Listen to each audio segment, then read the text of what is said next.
প্রিয় দর্শক দেখতে পাচ্ছেন শুধু পানি আর পানি, চতুর্দিকে পানি আর পানি, কোথায় কোনো ঘর বাড়ির লেশ মাত্র নাই। দেখতে পাচ্ছেন আমার সামনে হুজুর বসে আছে। হুজুর আপনি কোথায় আসছেন?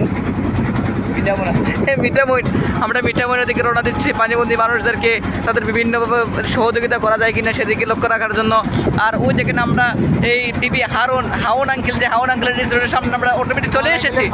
এই যে হাউন আঙ্কেলের রিসোর্ট, বাথরুমের মতো দেখা যাচ্ছে রিসোর্টগুলো। তো আপনারা দোয়া করবেন যাতে বর্ণাঢ্য মানুষগুলো যে যেখানে আছে আল্লাহ তাআলা যেন তাদেরকে সহি সালামতে নিরাপদ স্থানে পৌঁছে দেন। আমার সামনে দেখতে পাচ্ছেন মোহাম্মদ ওসামা মাহমুদ।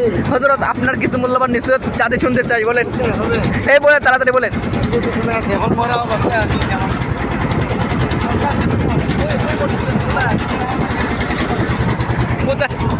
ওই যে হাওড়া আঙ্কেল রিসোর্ট, আর ওই যে দেখতে পাচ্ছেন রাস্তা, এই যে এটাই মানে যে